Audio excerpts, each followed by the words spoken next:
നമസ്കാരം. മഹാകവി ജി ശങ്കരക്കുറുപ്പിന്റെ അതിപ്രസിദ്ധമായ ഒരു കവിതയാണ് ചന്ദനക്കട്ടിൽ. ചരിത്രത്തിന്റെ ഈടുകളിലേക്ക് വെളിച്ചം പകരുന്ന ആ കവിത കഥാപ്രസംഗ രൂപത്തിൽ ഞാൻ അവതരിപ്പിക്കുന്നു.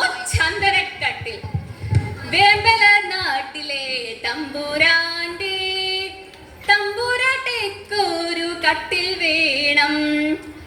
വേമ്പല നാട്ടിലെ തമ്പുരാന്റെ തമ്പുരാട്ടിക്കൊരു കട്ടിൽ വേണം. കട്ടിൽ കടയുവാനായി കിഴക്കൻ കാട്ടിലെ ചന്ദനം തന്നെ വേണം. കട്ടിൽ കടയുവാനായി കിഴക്കൻ കാട്ടിലെ ചന്ദനം തന്നെ വേണം.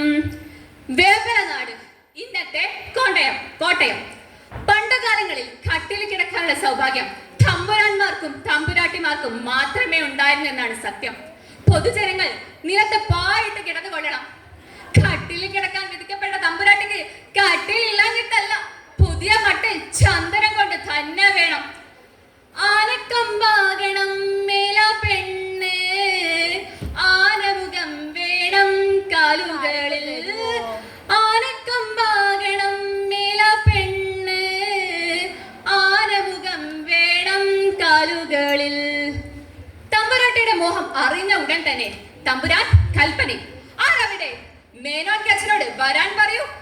മേനോൻ കച്ചൻ എന്നാൽ കാര്യസ്ഥനാണേ. മേനോൻ കച്ചനും തച്ചന്മാരും നായന്മാരും മേനോന്മാരും ഒക്കെ ഒരു വൻ പടയെ വാക്കത്തെയും കോടാലിയും എടുത്ത് തമ്പുരാനെ ഓച്ചാനിച്ച് തൊഴുതിറങ്ങി. ചന്ദനമരം തേടി അലിയുന്ന അവരുടെ മുമ്പിൽ തമ്പുരാട്ടിയുടെ രൂപഭംഗി തെളിയുകയാണ്. തഴമ്പു കൊണ്ടു കടഞ്ഞ പോലെ താവുമൊളി പൂണ്ട തമ്പുരാട്ടി. തഴമ്പു കൊണ്ടു കടഞ്ഞ പോലെ താവുമൊളി പൂണ്ട തമ്പുരാട്ടി. താഴഗിരിന്റെ മാണം പുരണ്ടും കളങ്ങളോളം ചൂരണ്ടിരുണ്ടും മുല്ലപ്പൂമാല ഉതിർത്തു നിന്നും നല്ല മുടിയാർന്ന തമ്പുരാട്ടി. വേമ്പല നാട്ടിലെ തമ്പുരാട്ടി. കുറ്റിക്കാടുകളും തെങ്ങുകളും വയലുകളും താണ്ടി അവർ ഒരു അരുവിയുടെ തീരത്തെത്തി. ചന്ദനമരം തേടി അലയുന്ന അവരുടെ ചെവിയിൽ തമ്പുരാന്റെ കൽപ്പന മുഴങ്ങുകയാണ്. തടിമൂത്ത ചന്ദനം കൊണ്ടല്ലാതെ പടികടന്നാരും വരേണ്ട നാളെ, തലയും ചൊറിഞ്ഞു തിരിച്ചു വന്നാൽ തലയോടുകൂടി വിടില്ലൊരാളെയും. നടന്ന് നേരം ഉച്ചയായി. വിശപ്പും ദാഹവും സഹിക്കാൻ വയ്യാതെ കയ്യിൽ കെട്ടി പൊതിച്ചോറുണ്ടുവാനായി അവർ ഒരു അരുവിയുടെ തീരത്തിരുന്നു. ഭക്ഷണം കഴിക്കുന്നതിനിടയിൽ ഒരാൾ പറഞ്ഞു, അതാ അങ്ങോട്ട് നോക്കൂ, എന്താണത്? അരുവിതൻ വക്കിൽ കുറച്ചകലത്ത് ഒരു മരം ചന്ദനം തന്നെയല്ലേ. പലമരം കണ്ടു തഴക്കമർന്ന് തലവനാശാരിതൻ ചെന്നു മേലെ.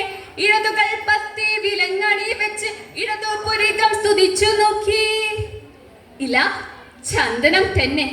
ഇത് കേട്ട പാതി എല്ലാവരും അരുവിൽ കൈ കഴുകി ചന്ദനമരത്തിനേരെ കുതിച്ചു. അതിലൊരാൾ ഒരു ചില കൊത്തിയെടുത്ത് മണത്തു നോക്കി.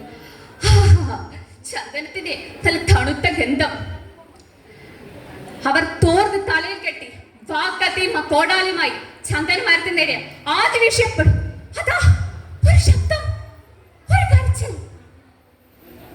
വെട്ടല്ലേ കൊത്തല്ലേ നായന്മാരെ, വെട്ടല്ലേ കൊത്തല്ലേ തച്ചന്മാരെ, വെട്ടല്ലേ കൊത്തല്ലേ നായന്മാരെ, വെട്ടല്ലേ കൊത്തല്ലേ തച്ചന്മാരെ. പിന്നെ കോടാലികൾ പൊങ്ങിയില്ല. അവർ നിന്നെടുത്ത് നിന്ന് പരസ്പരം നോക്കി. എവിടെ നിന്നാണ് ഈ ശബ്ദം? ആരുടേതാണ് ഈ ശബ്ദം? ഇനി വല്ല വനദേവതയാണോ? ഇനി വല്ല യക്ഷിയുമാണോ? നമുക്ക് തിരിച്ചു പോകാം. ചന്ദനമരമില്ലാതെ എങ്ങനെ തിരിച്ചു പോകാനാ? തമ്പുരാൻ കൽപ്പിച്ച കൽപ്പനയോ മുന്നിലേക്കൊന്നു മിടിച്ചു നോക്കി. തിരുവള്ളു പോരാ ചടച്ചി പോരാ, തിരുമേനി കൽപ്പിച്ചിരിക്കയല്ലേ. തടികൂടാതെ അങ്ങോട്ട് ചെന്നു പോയാൽ കൈയും തലയും